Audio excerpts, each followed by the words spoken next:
So it falls upon me to summarize what has been done in these 1.5 days of the Eumenides conference. I think that as our conference draws to a close, we can be fairly satisfied with the academic results, may I say. I believe that it's a fair thing to say that the conference displays a good balance of topics and approaches to some of the most important writers that tackle themes, motifs and characters from ancient tragedy. It also displayed significant chronological scope from texts written before the institution of the modern Greek states to texts written in the last decades and even plays that have been performed but not yet circulated in book form. We began yesterday in session 1 with 2 methodological papers. Lorna Hardwick, whose paper was read by Maria Pavlou, asked a lot of important theoretical questions, the importance of which was later exemplified in various of the conference presentations. Assessing the aesthetic and cultural conflict between transmission and transformation, Hardwick distinguished between linear or one-way and multi-directional or two-way modes of reception, arguing for the primacy of the latter. Using as a case study the interaction between Cavafy, Mahon and Longley, Hardwick underlined that unidirectional models such as appropriation and legacy, which locate power in either the anti-text or the modern text, are not satisfactory on their own. In the reception process, spatial and temporal interactions between various texts unleash multi-directional energies, semantic energies, which the reception scholar must reckon with. Receptions intersect and cross-pollinate in a variety of intricate ways. Dimitris Diovas, too, analyzed the receptive models of homage, appropriation, and dialogism. The first, he argued, homage, now an obsolete notion, privileged the anti-text, whereas appropriation shifted focus onto the modern writer reimagining and often subverting the past. He agreed with Hardwick that the dialogic mode, which calls for a more interactive mode of reception and reception analysis, illuminating both past and present, is the most fruitful. However, he countered, whereas the reception of the past in literature is in most cases dialogic, in those cases where the past is put to other uses, for instance, ideological or political, the model of appropriation is the one usually resorted to by poets and the one scholars should not underplay in their analysis. If I am misrepresenting any of your words, please feel free to correct me. Ritsos, Severis and Charalambidis, the 3 poets included in the research interests of the Eumenides project, were the ones featured in the conference. 2 papers on Severis were the focus of session 2. Roderick Bitson pointed out the marked difference in the treatment of myth, dividing the English-speaking modernists and George Severis. Whereas the English modernists appealed to myth as a universal currency, Severis attempted to repatriate classical, indeed tragic myth in a kind of metaphorical nostos. Severis, Bitson argued, did not believe that myths translate easily from culture to culture. Poem 1 of Mythhistorima enacts the process of recovering the supposedly redeeming power of myth from the futility and anarchy of modern history by seeking very specifically the primal seed from which ancient drama in its original historical context had once blossomed. Severis, however, opts for the reenactment of the vital processes at the heart of ancient drama, not for the passive revivals of ancient performances. The products of uncritical imitation are worthless for Severis.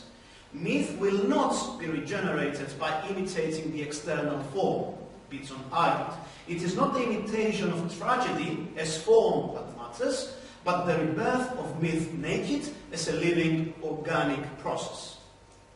Michalis Paskalis later on approached Severis from a different point of view, illuminating the poet's creative processes.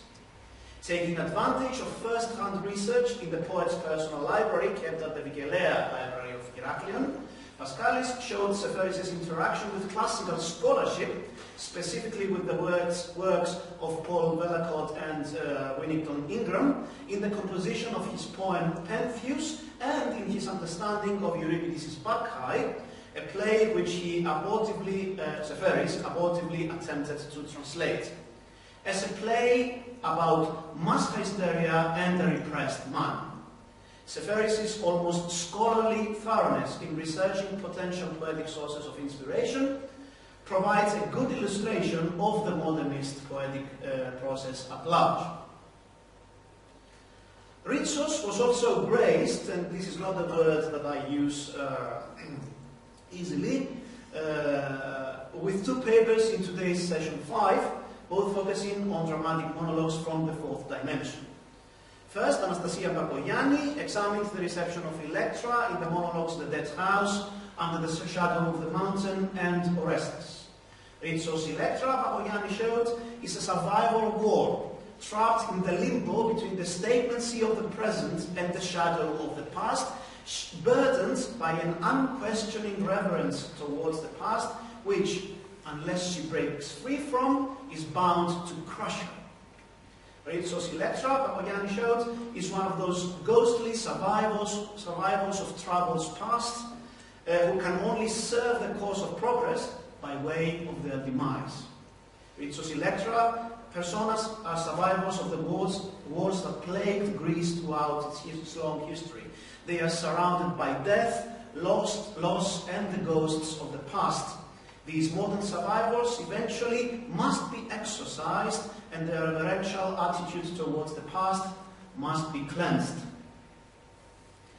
Dimitra Dimitriou later on, utilizing modern feminist theory, or actually postmodern feminist theory, talked about Ritsos' dramatic monologue Ismini, in which the poet, rewriting Sophocles' Antigone, exposes the construction of femininity in the cultural and political context of the Greek junta and Soviet totalitarianism.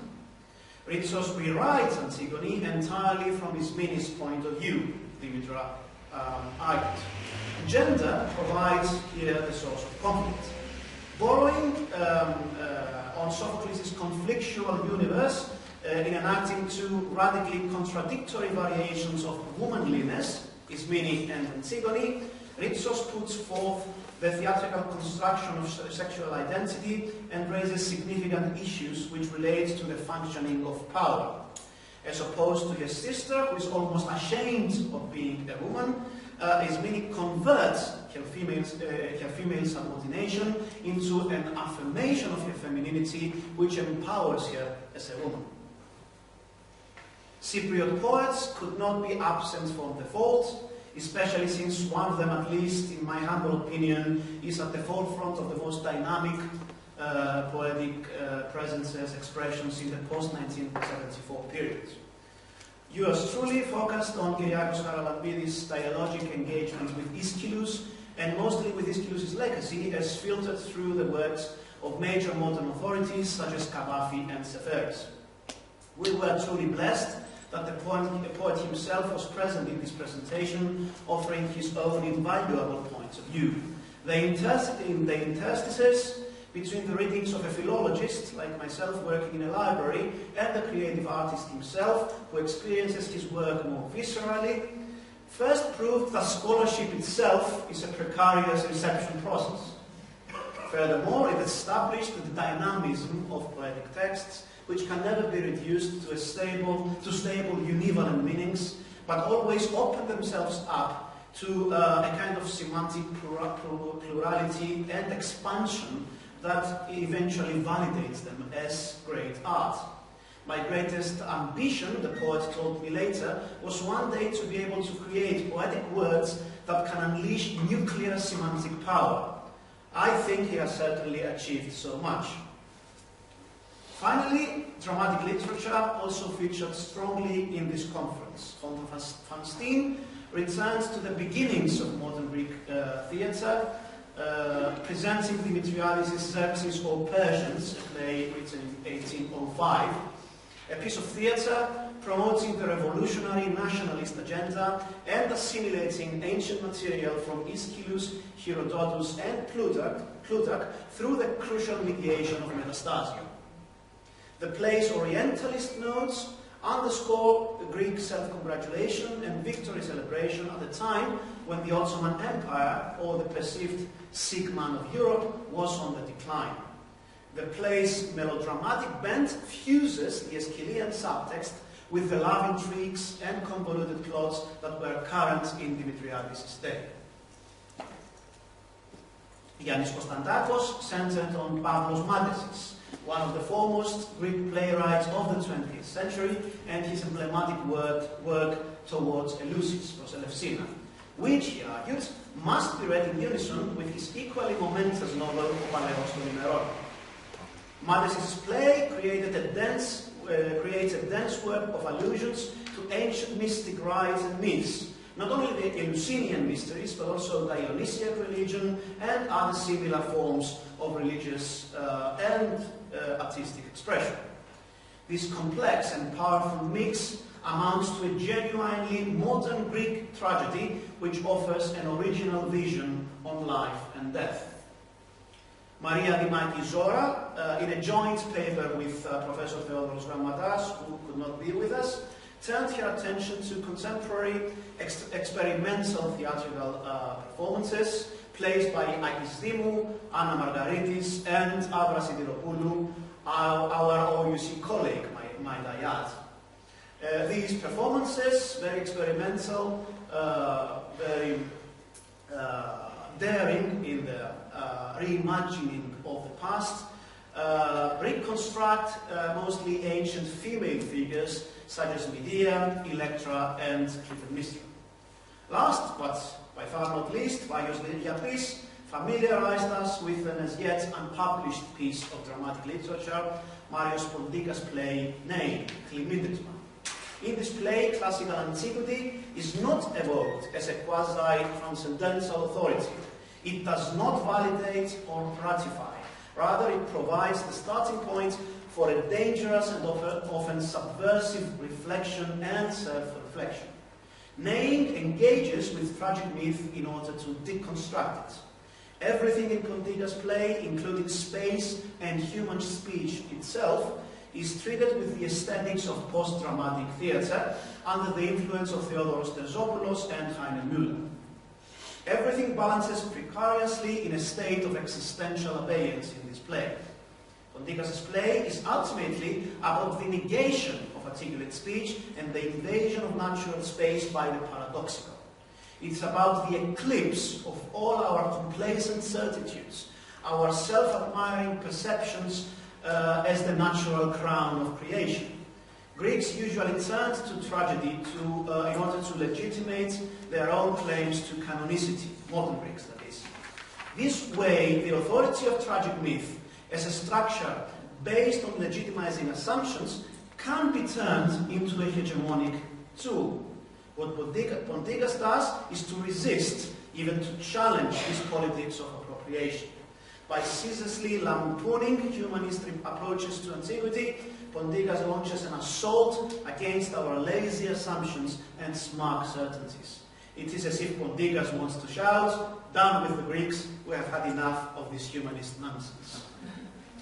This short synopsis suffices to show the conference's significant outputs, for which we are very grateful to all the participants.